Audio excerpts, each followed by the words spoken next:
Soy Fernando Díaz Villanueva. Hoy es 28 de agosto de 2024 y esto es La Contracrónica.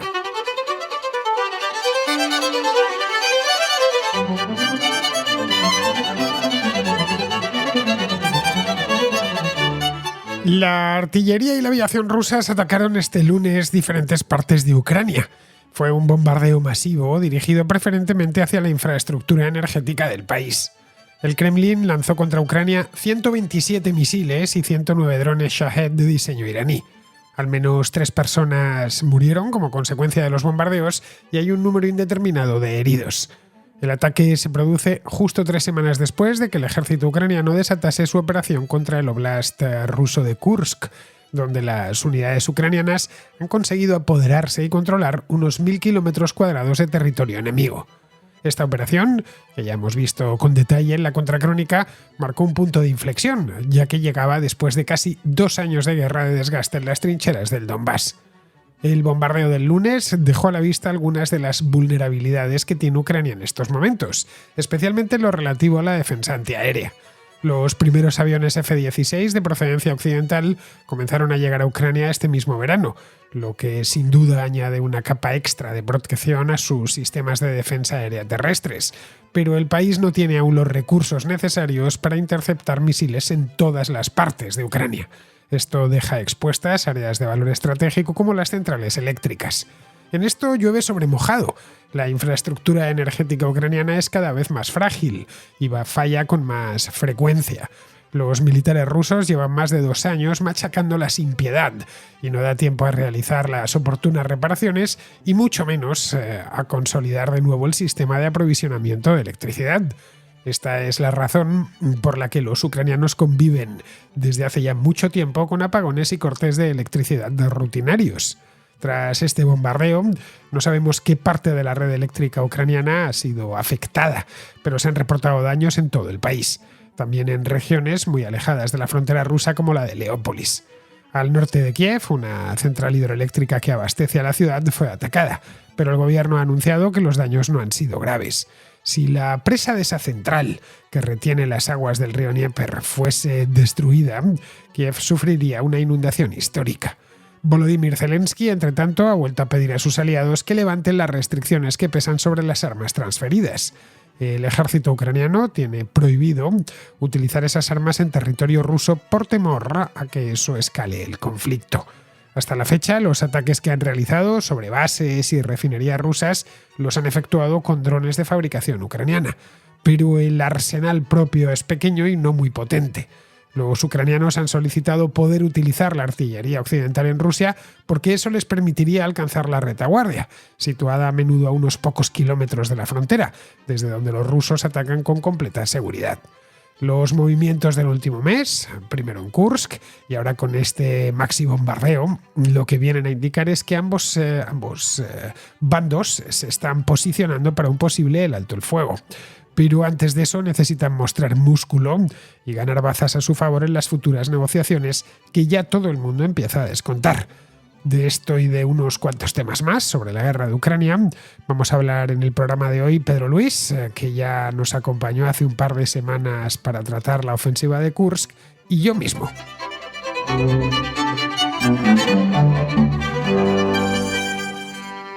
Vuelve hoy a la Contracrónica Pedro Luis, a quien tuvisteis el gusto de conocer hace solo 15 días. Pasó por aquí el día 14 para hablar del tema este de la ofensiva, mini ofensiva de Kursk. Nos alumbró una serie de puntos que habían quedado medio oscuras y que no se entendían muy bien qué era lo que había pasado. Yo unos días antes había preparado también un programa sobre este mismo tema, pero Pedro Luis es de las personas que más saben de la guerra de Ucrania, no ya en toda Europa. Pedro Luis está en Bélgica, sino en todo el mundo. Se la tiene muy estudiada y además hace unos análisis magníficos. Así que nada, quedamos el otro día en que tan pronto como fuese posible volvía por aquí. Y ayer Vladimir Putin nos dio la excusa perfecta, porque desató un bombardeo masivo sobre toda Ucrania. No era un lugar concreto, era todo el país. Algunas bombas cayeron en el mismo Kiev, misiles Fue un ataque artillero y aéreo con drones y con misiles y la verdad sorprendió un poco porque hacía tiempo que no atacaba con esa furia. Estos ataques son caros, es decir, fácil, es decir, 127 misiles, pero eso traducido a dólares contantes y sonantes es mucho dinero y aunque Rusia dispone de recursos, tampoco son recursos infinitos, así que estos ataques hay que pensárselos mucho. Evidentemente tiene relación, es imposible que no tenga relación con lo de Kursk, que fue hace solo 3 semanas, y eso mismo y unas cuantas cosas más es lo que vamos a hablar hoy con Pedro Luis. Muy buenas, Pedro Luis, bienvenido de vuelta. Buenas, Fernando. Sí, agradezco mucho que me hayas vuelto a invitar a tu programa. No, por favor, ya te dije, para los que no lo sepa, Pedro Luis empezó siendo un simple contraescucha que me enviaba unas notas de voz muy bien trabajadas a la contrarréplica. Estuve así, pues no lo sé, 2 o 3 años. ¿Cuándo empezaste a enviar notas de voz sobre la guerra de Ucrania? Desde el principio prácticamente, ¿no? Sí, me parece que ya cuando estaban más avanzadas las hostilidades, empecé más bien a interesarme de lleno. Bueno, desde un principio la seguía y decidí por primera vez mandarte una nota de voz y desde entonces me he mantenido estable. Y yo la verdad es que la esperaba, ¿eh? Si os digo, os lo digo de corazón, no era nada. Digo, a ver qué es lo que piensa Pedro Luis de esto, y me esperaba, y efectivamente esa misma tarde ya recibí en el WhatsApp de la Contra una nota de voz muy bien trabajada, de 3-4 minutos, larga, bien estructurada, y dije, bueno, pues en cuanto pueda me voy a poner en contacto con él, y como he hecho con otros contraescuchas, pues hacer un programita. Pedro Luis, lo habréis, para los que no escuchasteis el programa del día 14, lo habréis notado por el acento, es cubano, pero vive, como ya os he dicho, en Bélgica desde hace ya unos cuantos años, pero es un gran aficionado a seguir esto de la guerra de Ucrania y lo ve además de forma desapasionada, que es como lo veo yo también, o trato de verlo de forma desapasionada. Bien, lo que tenemos ahora mismo es un ataque artillero y con drones masivo, realizado a lo largo de todo el lunes. Primero hubo un ataque gordo por la mañana y luego otro de madrugada. El gobierno ucraniano ha reconocido 3 muertos, no se sabe la cantidad de heridos que habrá, pero será alto, y una serie de daños en distintas partes del país. Estos sí que no lo han facilitado. Aquí nos los tenemos que imaginar. Se hablaba incluso de que había sido muy dañada la central hidroeléctrica que hay unos kilómetros al norte de Kiev.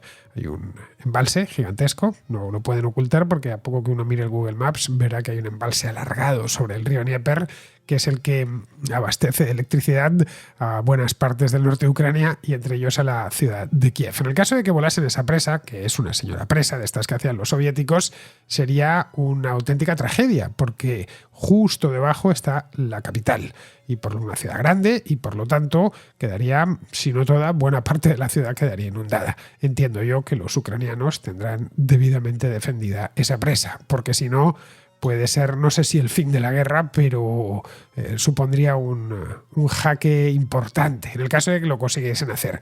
Aunque a la vista de lo que pudimos observar este lunes con el bombardeo, lo que parece, o al menos a mí se me antoja, no sé por qué, es que están ambos tomando posiciones. ¿No te parece a ti, después de lo que hemos visto a lo largo del mes de agosto, que termina ya, Pedro Luis?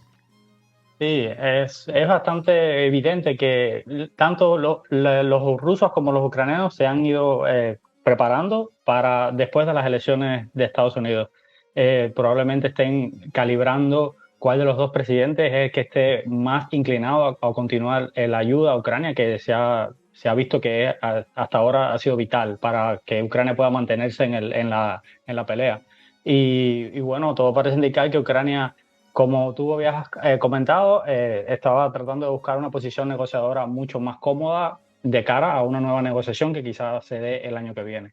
Podría darse incluso ya entrado el invierno, dependiendo de cómo estén las cosas. La situación de ambos contendientes es comprometida, evidentemente. 2 años y medio de guerra, y una guerra tan devastadora como esta pasan factura a cualquiera.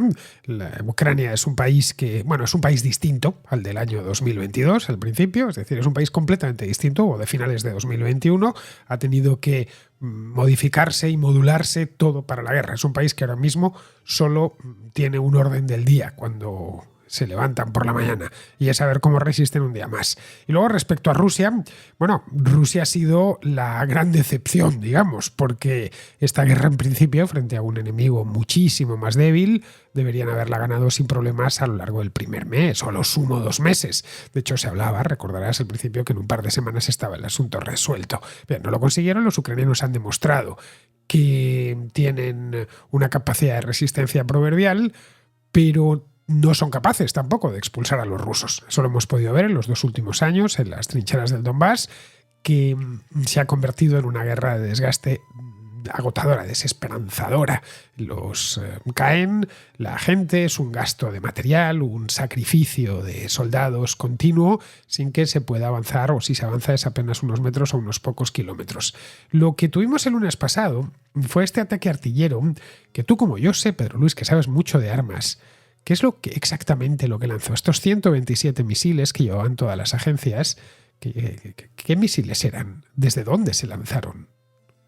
Bueno, desde el territorio nacional de Rusia lanzaron oleadas de diferentes armas aéreas. Sobre todo los más utilizados, como siempre, son los drones Shahed, que son de fabricación iraní y que realmente en Rusia son rebautizados como los Herán 2 y como todos podemos sospechar, son realmente armas más baratas que los normales misiles de crucero o los llamados, por ejemplo, los Caliber o incluso los Iskander. Entonces, los que más fueron utilizados fueron estos drones Herán 2, que llevan una carga explosiva en la parte delantera, en el morro, de munición alto explosivo de aproximadamente 90 kilogramos, porque la versión iraní tenía unos aproximadamente 50 kilogramos, pero esta versión rusa, que es el Herán 2, pues lleva un poquito más de alto explosivo.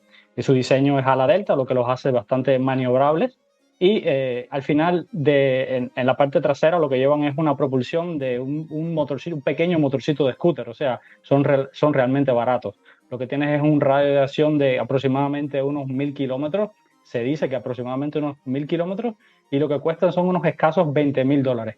Ahora, fueron utilizados en grandes cantidades. El presidente Zelensky incluso se atribuyó que fueron alcanzados unos 90 objetivos.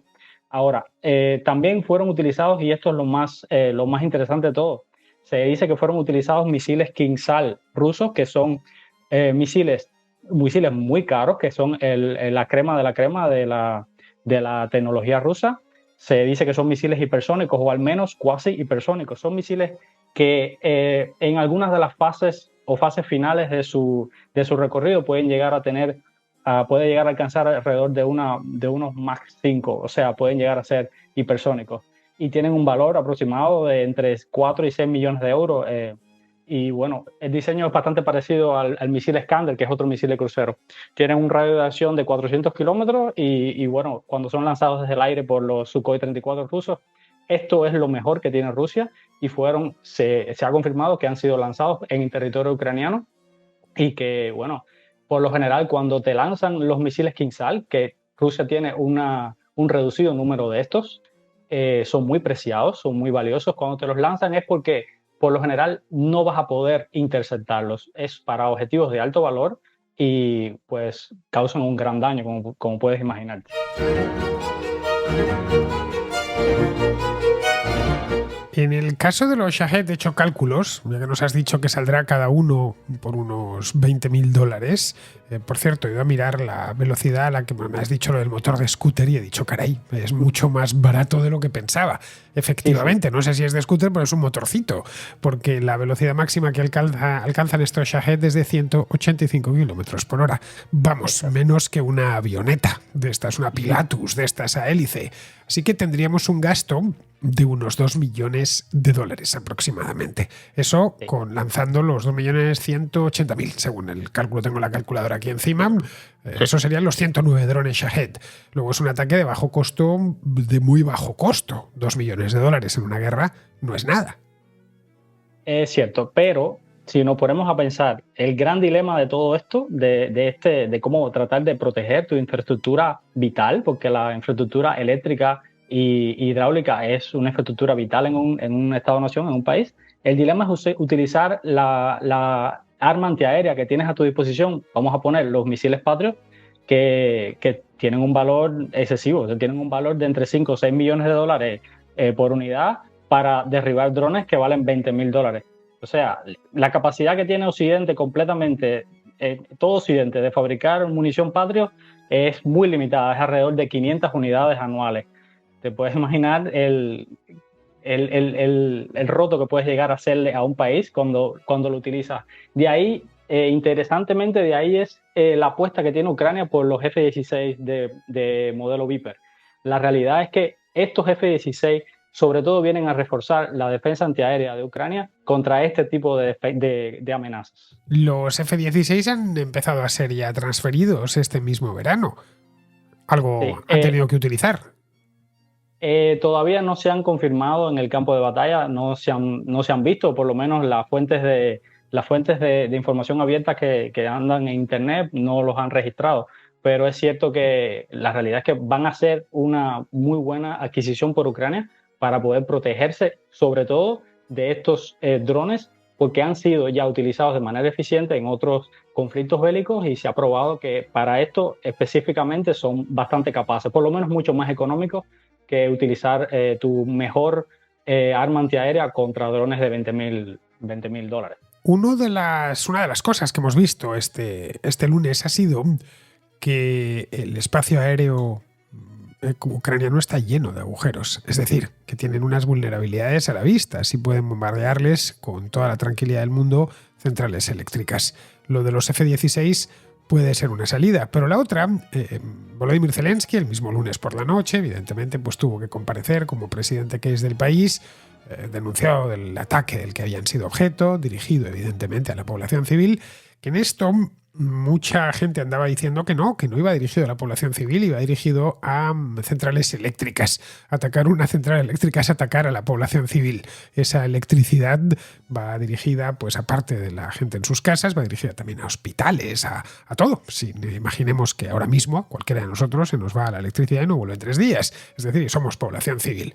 Bien, en este caso lo que vemos es que hay ciertas zonas. Ucrania es un país muy grande, partamos de ahí, no es Bélgica precisamente, y cubrirlo todo es muy complicado. Pero esta vulnerabilidad, la pregunta que yo me he hecho es por qué no la utiliza más a menudo Vladimir Putin, sobre todo si puede hacer estos ataques tan de bajo coste. Es decir, si poner 100 drones Shahed le va a costar solo $2 millones. $2 millones para el Kremlin es calderilla. Sí, es cierto. La realidad es que, por ejemplo, si el Kremlin desearía utilizar todos los medios a su disposición para atacar el territorio ucraniano, la realidad es que podría ser incluso un daño mucho más grande. Pero el verdadero enemigo, tenemos que pensar, ¿no?, que el verdadero enemigo de la Rusia de Putin es la OTAN. Entonces ellos siempre nos han vendido el relato de que es la OTAN o, por ejemplo, los aliados falderos de la OTAN los que están atacando territorio ruso ahora mismo en la ofensiva de Kursk.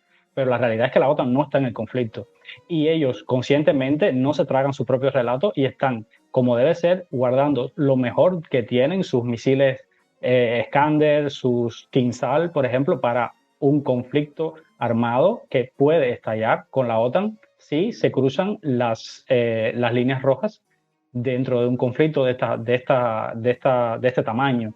O sea, que ellos, la realidad es que deben prepararse también por si en algún momento hay una escalada mayor en el conflicto y sus mejores stocks de armamento pues lo tienen a buen recaudo y de vez en cuando, por ejemplo, como hemos visto en este ataque, utilizan los Kinzhal y utilizan otro tipo de misiles de crucero.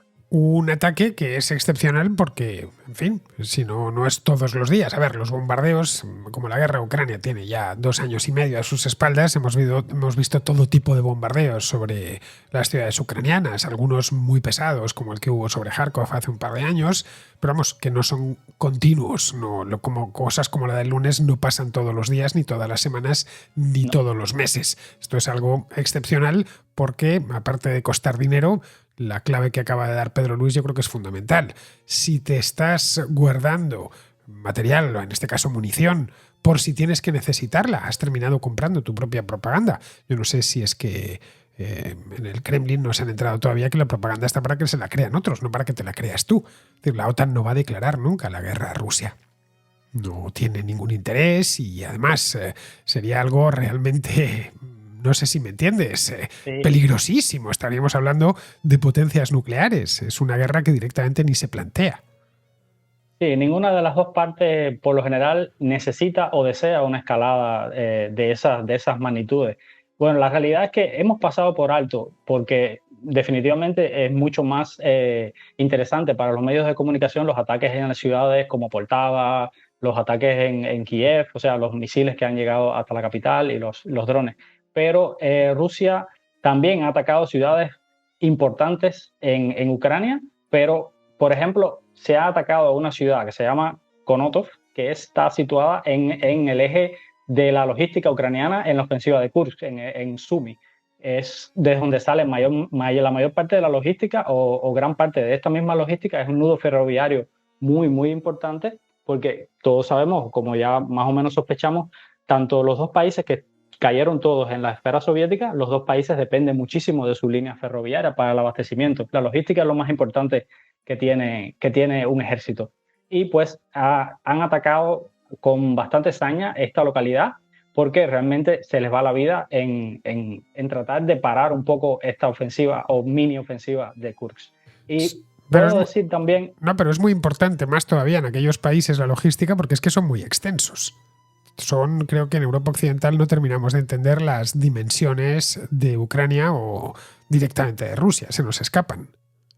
sí, es que son países enormes y además que la doctrina militar por lo general es más bien la columna vertebral de todo pensamiento de las Fuerzas Armadas de un país. En tu doctrina militar es algo básico que tú tengas ciertas líneas o ciertas directrices que tú normalmente te guíes por ellas para seguir por ejemplo, un conflicto armado, para empezar un conflicto armado. Son diferentes guías que tú tienes. Una de ellas precisamente es cómo te vas a abastecer, cómo vas a llevar los suministros que son esenciales a tus tropas que están luchando, porque es necesario proveerles de munición, pero también es necesario proveerles de ropa de invierno, es necesario que tengan suficiente alimento para aguantar, porque todo eso puede contribuir a aumentar la moral o a disminuir la moral de tropas que se mantienen en combate.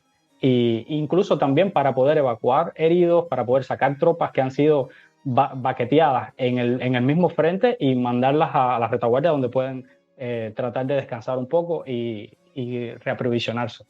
Vamos con la ofensiva de Kursk, bueno, si queremos llamarla ofensiva, la operación que empezó a principios del mes de agosto, de la que hablábamos tú y yo aquí hace apenas 15 días, y en aquel momento, no sé si recordarás, que lo dejamos un poco en el aire. No sabíamos si realmente los ucranianos iban a conseguir la cabeza de puente, podemos denominarla de esta manera, aunque no sería propiamente exacto, pero garantizarse la posición, es decir, ganar esa posición.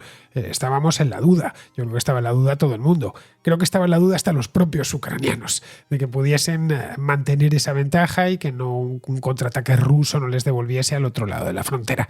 Bien, lo han conseguido. En este momento los ucranianos controlan unos 1000 kilómetros cuadrados del oblast de Kursk, es decir, más o menos la misma extensión de terreno que controlaban la última vez que tú y yo hablamos aquí, el día 14 de agosto. Bien, esto por cómo lo han podido conseguir, por qué no han atacado los rusos para sacarles de allí, en tanto que esta porción de terreno tan minúscula, 1000 kilómetros cuadrados no es gran cosa, supone una humillación para el Kremlin y supone además, le da a Zelensky y al gobierno ucraniano una base negociadora muy potente.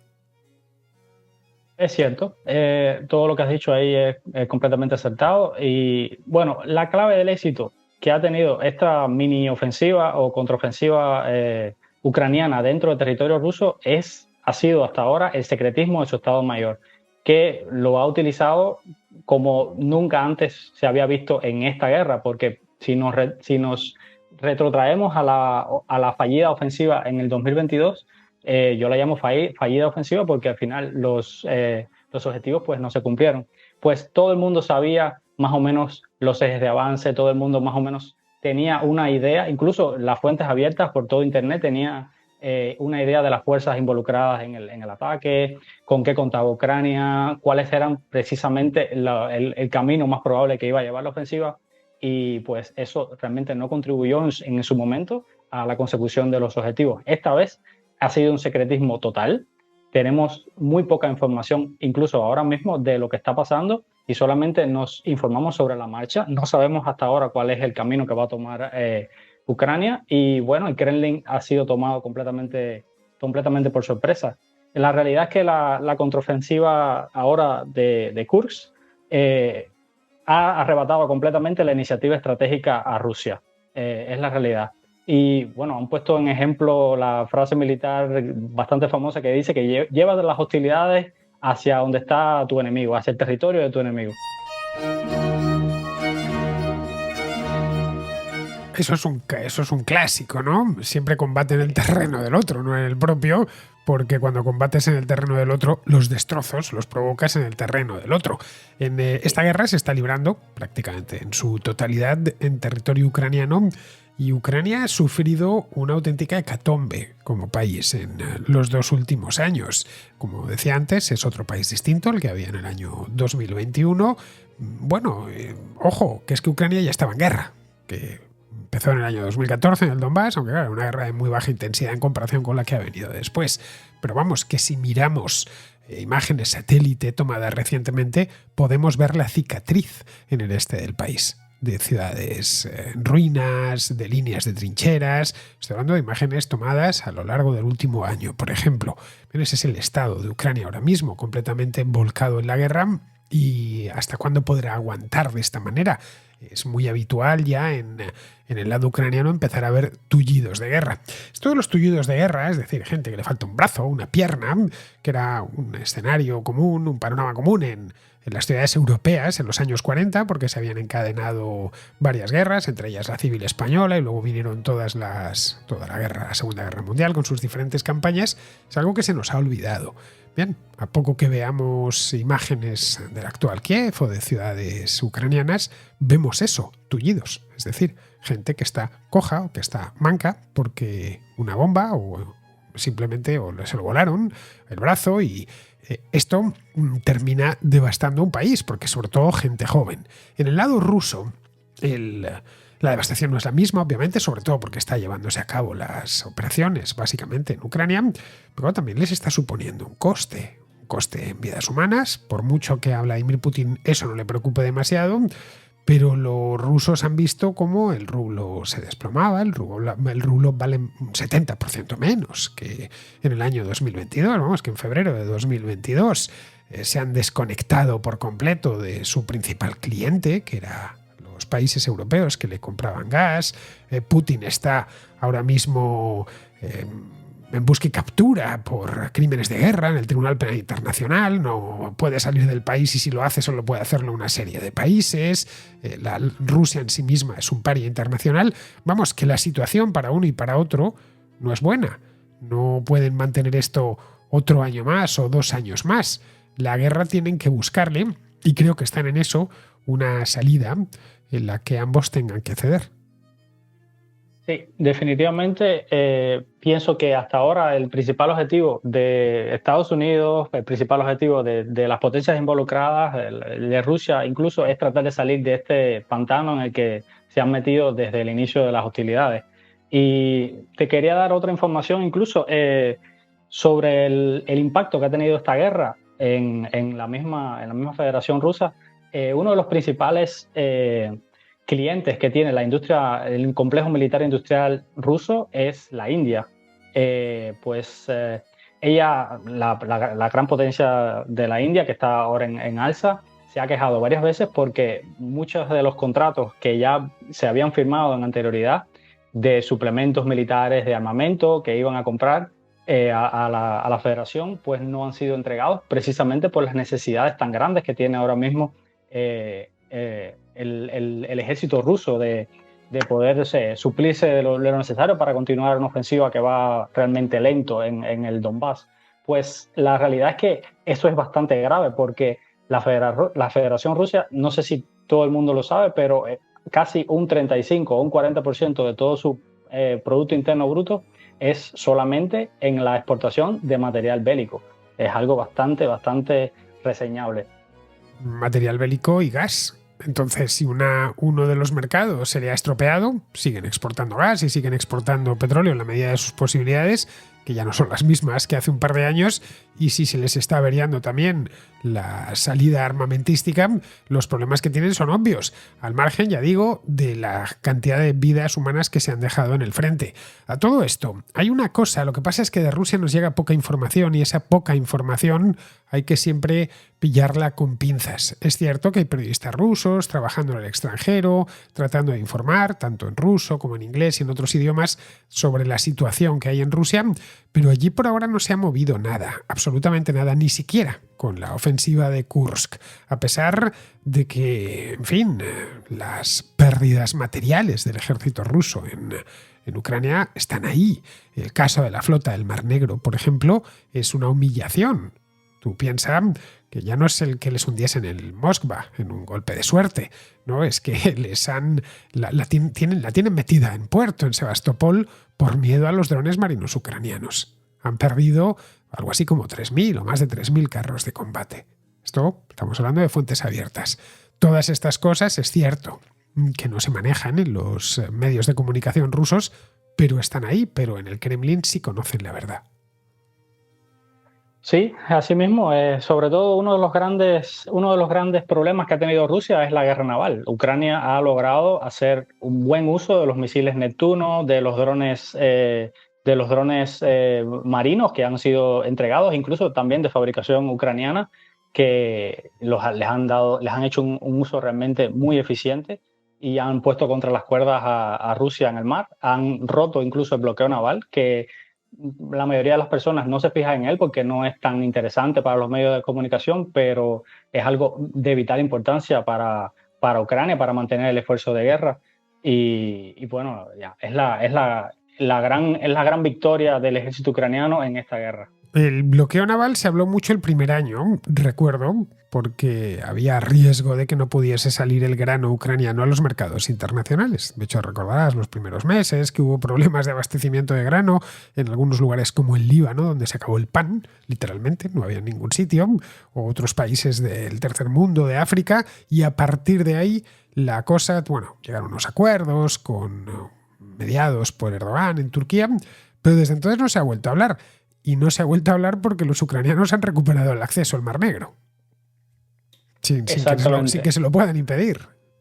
Sí, sobre todo es curioso porque cuando se vio que la situación con el grano y que los precios de los alimentos iban a subir de manera exponencial, se vio de manera manifiesta la situación de vulnerabilidad que tenían, por ejemplo, muchísimos países africanos, muchísimos países incluso de Latinoamérica. Pues la realidad es que incluso Rusia, la Federación Rusa, se dio cuenta de que esto podía ser nocivo para sus propios intereses, y porque es que tiene muchísimos intereses, muchísimos aliados africanos que sin duda le iban a retirar el apoyo o iban a ver con peores ojos cualquier tipo de incursión rusa o cualquier tipo de interés ruso en la región o incluso en Europa. Y pues se avino a negociar y hasta ahora simplemente han puesto como un velo sobre esa situación y lo han dejado como está, cosa que es también, como dijo, una victoria ucraniana. Para Ucrania eso era fundamental porque las divisas que les entran, al margen de las ayudas internacionales, son a través de la venta de su grano. Cuando llega la cosecha, que es ahora en los meses veraniegos, les entran muchísimos miles de millones de dólares, pues por el maíz, por el trigo, por la cebada, etcétera, por todo tipo de cereales que se cultivan en las tierras de Ucrania, que es una de las tierras más ricas del mundo. Bien, estas son preocupaciones antiguas, la guerra ya va teniendo su propia historia y estoy convencido que con el tiempo dará lugar a infinidad de libros, se harán también alguna película. Bien, lo que tenemos ahora mismo, yo no sé si es la fase final, no tengo ni idea, pero todo indica, como te decía al principio, que ambos contendientes están como esos boxeadores que se han estado zurrando durante no sé cuántos rounds y al final ya van abrazándose de un lado al otro de la lona, dándose con las cuerdas y viendo a ver si el árbitro pita al final. Es decir, decide que vamos a los puntos. Porque si no se entienden las operaciones de este último verano. Es decir, tenemos por un lado a unos tipos que están realmente agotados, como son los ucranianos, y por el otro lado otros que no están tan agotados porque tienen más reservas, pero están especialmente humillados. La humillación que ha recibido de cara al mundo, no de cara al interior, porque Putin evidentemente y el régimen tiene controlados todos los medios, pero de cara al exterior el coste reputacional que ha tenido Rusia por esta aventura ha sido muy alto. Ahora se trata de buscar una salida, y esto está condicionado a algo que no va a suceder en Ucrania ni en Rusia, sino muy lejos de allí, en Estados Unidos, el día 5 de noviembre. Aquí, si nos paramos a pensar, Putin lleva un año tranquilamente, si no algo más, fiándolo todo a que Donald Trump gane las elecciones, se interrumpa en el acto el suministro de armas, municiones y dinero a Ucrania, y eso le permita rematar el trabajo. Mientras que Zelensky no lo está jugando todo a eso. Está tratando de ver cómo los europeos al menos le siguen ayudando y, bueno, rezando evidentemente pues para que no gane Donald Trump, y aun con todas, no es ni mucho menos seguro que Donald Trump corte la ayuda. Exactamente. No es seguro de que Donald Trump pueda llegar a la Casa Blanca por segunda vez, sino que no se sabe a ciencia cierta si él va a mantener el apoyo a Ucrania de la manera en la que el actual gobierno de Biden lo está haciendo. La realidad es que no tenemos una idea clara de lo que quiere Trump. Por lo que podemos inferir, de acuerdo a lo que ha hablado, es que él pretende poner un fin a la guerra.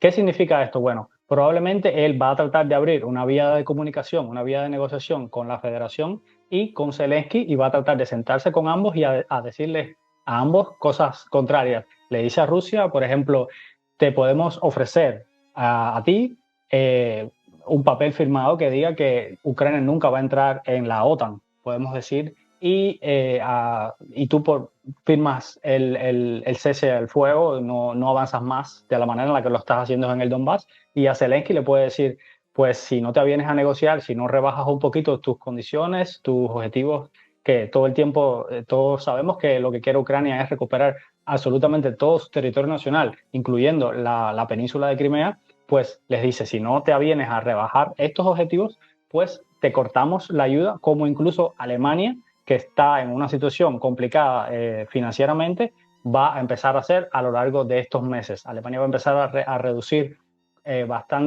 con bastante fuerza la ayuda a Ucrania, y pues Estados Unidos puede hacer lo mismo y obligar a Ucrania a sentarse en una mesa y a firmar cualquier tipo de objetivo que se le presente desde Estados Unidos.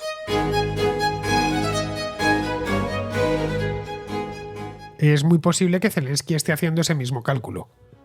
Esto hay una hipótesis, obviamente, pero que esté haciendo ese mismo cálculo de manera que quiera tener elementos a su favor a la hora de sentarse. Es decir, que tiene que ir preparándose para ceder algunas regiones. Ahora bien, los acuerdos con Rusia, recuérdate lo que pasó con Minsk, luego no se cumplen. Es decir, los acuerdos de Minsk que siguieron al Maidán en el año 2014 fueron acuerdos mediados por la Unión Europea, estaban los franceses, los alemanes, y al final no sirvieron absolutamente para nada. En este caso, podríamos encontrarnos con que esta negociación, este armisticio, sea simplemente un tiempo muerto, como en el baloncesto, hasta que se pongan de nuevo dentro de 2 o de 3 años. Es decir, que una paz completa en Ucrania no es tan fácil, ni siquiera aunque estén los dos dispuestos a ceder, porque esa cesión seguramente se considere como algo temporal. Ahora mismo lo que se está viendo que puede llegar a suceder es una especie de cese de hostilidades, en la cual se definirá una línea de frente donde ninguno de los dos avanzará, y pues quizás se quede como una especie de Corea del Norte, Corea del Sur, algo como esto, pero en la línea del Donbass. De ahí la urgencia que tiene Ucrania por seguir avanzando en Kursk, porque es una base que tienen para, de acuerdo a partir de una negociación, pues puede quizá intercambiar esos territorios por parte de su territorio dentro de Ucrania. Siempre hay esa posibilidad. O si no, pues cuando la Federación Rusa se encuentre que debería o debe firmar lo que le pongan sobre la mesa a los Estados Unidos, pues encontrará quizá territorio ruso que esté ocupado por una potencia extranjera como es Ucrania. Y pues eso sería realmente un golpe bastante grande para la reputación del Kremlin, la realidad. Y bueno, te puedo decir también que al final la doctrina militar rusa no es realmente una doctrina como nosotros las conocemos de guerra asimétrica. La realidad es que la línea que separa una guerra híbrida de una guerra asimétrica en estos días cada vez está más difusa. Por ejemplo, la guerra híbrida utiliza todo tipo de armas a su disposición, incluso las armas que no son militares. Utiliza ciberataques, puede utilizar lanzamientos de trolls, oleadas de tweets que vayan en contra de la posición de, por ejemplo, de Ucrania, de cualquier gobierno. Y esto también se le denomina una guerra híbrida. La realidad es que el uso del arma aérea que está haciendo Rusia también cae dentro del uso de, por ejemplo, el ataque a infraestructura civil, como por ejemplo infraestructura vital, como la eléctrica, como la hidráulica, pues eso cae también dentro de la llamada guerra híbrida. Pues es todo tipo, el mismo empleo de la contrainsurgencia, la insurgencia, las migraciones, las fake news, todo eso es posible que Rusia lo siga utilizando en contra de sus enemigos, porque es que forma parte de la doctrina militar rusa. Bueno, desde hace tiempo además. Forma parte de la doctrina militar rusa. Cuando dicen, no, esa obsesión que tienen con la propaganda, es que forma parte del presupuesto de defensa, la propaganda, que es lo que no terminan de entender, que no es porque le guste la televisión a Vladimir Putin o las redes sociales. Esa obsesión que tienen con los hackeos y los ataques cibernéticos es que forma parte del Ministerio de Defensa, forma parte del Ministerio de Guerra para el caso. Pero en fin, de esto me da la impresión, nos dejamos el tema de la posible incorporación de Ucrania a la OTAN, una vez hayan terminado esto, o de lo que quede de Ucrania a la OTAN, porque me da la impresión que vamos a tener unos meses en los que de esto se va a hablar mucho. Se habló muchísimo de la guerra de Ucrania cuando empezó, y como siempre sucede, se volverá a hablar de la guerra de Ucrania cuando termine. Yo no sé si te acuerdas tú de las guerras de la antigua Yugoslavia, Pedro. Bueno, tengo una visión un poco posterior porque era un poco joven cuando tuvieron lugar, pero he leído bastante al respecto y tengo una cierta información sobre guerras. Fueron brutales, guerras eslavas, donde, bueno, las partes fueron los mejores amigos o los mejores vecinos durante mucho tiempo, y cuando se murió el gran mariscal Tito, pues todo saltó por los aires. Pues yo sí la recuerdo, yo estaba en la universidad. De hecho, fue la guerra de mis años universitarios y yo estaba interesado, obviamente, en leer el periódico a diario. Me procuraba, no existía internet todavía. Bueno, empezó a existir en aquella misma época, pero tú no podías tener tanta información como tienes ahora. Y recuerdo que se empezó a hablar mucho al principio y mucho al final. Entre medias solo se hablaba pues de tal o cual matanza, de tal o cual bombardeo, algo parecido a lo que está sucediendo con la guerra de Ucrania. La diferencia es que aquí tenemos a dos países claramente delimitados y bien definidos, mientras que en aquellas guerras había una cantidad de grupos y grupúsculos que uno, a poco que no lo siguiese, se perdía rápidamente. Pero bueno, con esto vamos a terminar. Como habéis visto, hablar con Pedro Luis es como dialogar con un libro abierto. Es un gusto tenerte aquí, Pedro Luis, que lo sepas. Es un placer para mí volver y bueno, siempre voy a estar disponible por si acaso tanto tú como cualquier contraescucha quiera saber un poco más sobre este conflicto. Bueno, me da la impresión que esta temporada vamos a hablar bastante del tema y esperemos que podamos tratar, estoy deseando hacer el programa que pueda decir la guerra se ha terminado. Ese sería el programa que más me gustaría hacer. Y el siguiente que más me gustaría hacer es Putin ha sido derrocado. Ese sería perfecto, aunque creo que lo tengo más difícil, porque por ahora parece que está bien atado a su trono, aunque peores cosas se han visto. No lo olvides, ya sabes que cuando los gobiernos en Rusia se desestabilizan, aquello cae como un dominó, como un castillo de naipes. No sería la primera vez que sucede en Rusia. Mira cómo cayeron los zares y luego cómo cayó el comunismo. Rusia es un país un tanto peculiar. Esa es la razón por la cual su historia me gusta tanto. Así que podríamos ver que en apenas unos meses todo el putinato se viene abajo sin que nadie haya sido en Occidente capaz de verlo. Pues nada, lo dicho, muchísimas gracias por habernos acompañado hoy, Pedro Luis. Todo un placer para mí y estoy disponible para próximas si es necesario. Te tomo la palabra. Nosotros nos vamos con Pizarro, que nos habla del atentado en Solingen.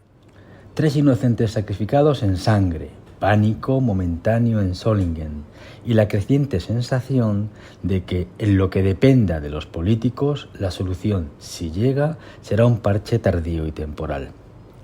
La ira no soporta este inexorable ni aporta solución real alguna. 3 muertos y un preso de una lista incesante y ya indigerible, en donde el optimismo apenas tiene cabida. Un cordial saludo de Pizarro. Y hasta aquí, queridos amigos, llega la contracrónica de hoy. Estamos a 28, mañana 29. Los vacacioneros o vacacionantes, que sepáis que os quedan 3 días de nada. Así que aprovechadlos todo lo que podáis. Bien, yo por mi parte volveré. Estamos el día 29, evidentemente, ya mañana. Volveré por aquí. Hasta mañana.